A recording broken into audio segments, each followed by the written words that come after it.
اعوذ باللہ من الشیطان الرجیم بسم اللہ الرحمن الرحیم السلام علیکم ورحمۃ اللہ وبرکاتہ۔ تو کیسے ہیں آپ سب لوگ؟ امید کرتی ہوں کہ آپ سب ایمان کی بہترین حالت میں ہوں گے۔ ناظرین، آج ہم جس اسلامک ٹاپک کے بارے میں بات کریں گے وہ ہے قرآن مجید ایک عمومی تعارف۔ قرآن مجید کا ایک عمومی تعارف اس لیے ضروری ہے کہ ہم میں سے اکثر نے قرآن مجید جزوی طور پر تو بارہا پڑھا ہوتا ہے، تراجم اور تفاسیر دیکھنے کا موقع بھی ملتا ہے، لیکن ہم میں سے بہت سے لوگوں کو یہ موقع بہت کم ملتا ہے کہ قرآن مجید پر بحیثیت مجموعی عمومی انداز سے غور کیا جائے اور پوری کتاب الہی کو ایک متحد الموضوع کتاب سمجھ کر اس پر بحیثیت مجموعی نظر ڈالی جائے۔ یوں ہم میں سے اکثر کو ایک طویل عرصہ یہ سمجھنے میں لگ جاتا ہے کہ اس کتاب کا بنیادی موضوع اور ہدف کیا ہے، اس کے اہم اور بنیادی مضامین کیا ہیں، اس کی ترتیب اور اندرونی نظم کیا ہے، یہ کتاب دوسری آسمانی کتابوں سے کس طرح ممیز ہے۔ یہ اور اس طرح کے بہت سے ضروری سوالات کا جواب ایک عرصہ دراز کے بعد کہیں جا کر ملتا ہے، اور وہ بھی کسی کو۔ پھر بعض صورتوں میں یہ عرصہ اتنا طویل ہوتا ہے کہ اس میں قرآن پاک کے مضامین پر جزوی گرفت ڈھیلی ہو جاتی ہے۔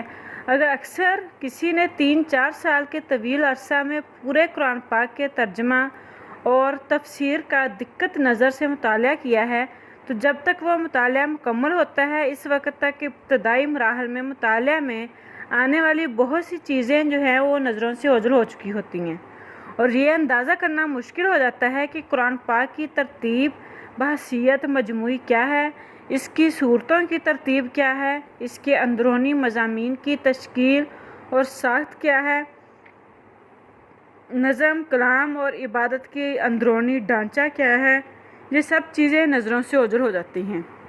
اس لیے ضرورت اس بات کی ہے کہ مطالعہ قرآن کے آغاز ہی میں قرآن مجید کے طالب علم کو جہاں کتاب الہی کے مضامین سے واقفیت اور اس کے مدرجات سے آشنائی حاصل ہو، وہیں یہ بھی ضروری ہے کہ قاری کے ذہن میں بحیثیت مجموعی یہ بات مستحضر ہے کہ کتاب الہی کے مضامین و مدرجات کی اندرونی ترتیب کیا ہے، اس کتاب کے مضامین کا آپس میں ربط کیا ہے۔ ربط اور نظم پر ذرا مفصل گفتگو ایک مستقبل خطہ میں ہوگی، لیکن آج کی نشست میں قرآن مجید کے عمومی تعارف کے سیاق و سباق میں نظم قرآن پر بھی عمومی اور تعارفی گفتگو ہوگی۔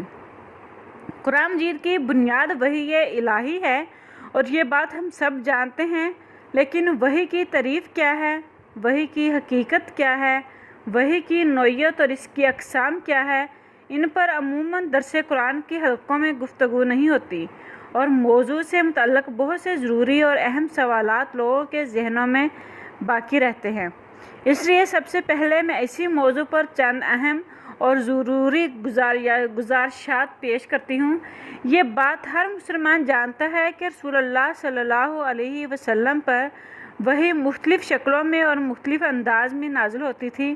وحی کا ایک حصہ وہ ہے جو قرآن مجید میں محفوظ ہے، اور ایک حصہ وہ ہے جو سنت اور حدیث کی کتابوں میں موجود ہے، اور ایک حصہ وہ ہے جس کا ذکر سیرت کی کتابوں میں ملتا ہے۔ اس لیے سب سے پہلے ہمیں یہ دیکھنا چاہیے کہ وحی کی کتنی اقسام ہیں اور قرآن مجید کا تعلق وحی کی کس قسم سے ہے۔ قرآن مجید کی تعریف علماء اصول نے جو کی ہے، سب سے پہلے وہ میں آپ کے سامنے عرض کرتی ہوں۔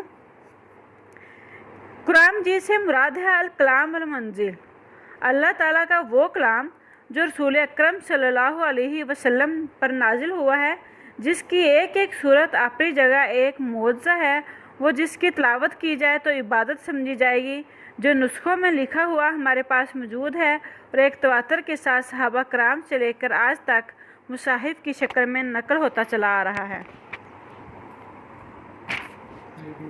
اس کو قرآن مجید کہتے ہیں۔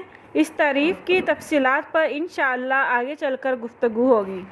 اس تعریف میں آپ نے دیکھا کہ قرآن مجید کا ابتدائی تعارف ہی کلام منزل سے کرایا گیا ہے، یعنی وہ کلام جو اللہ تعالیٰ کی طرف سے اتارا گیا ہے۔ اب چونکہ اللہ تعالیٰ کی طرف سے اتارے جانے کا ذریعہ وحی الہی ہے، لہٰذا قرآن مجید کا مصدر اور ماخذ وحی الہی ہے۔ وحی کسے کہتے ہیں؟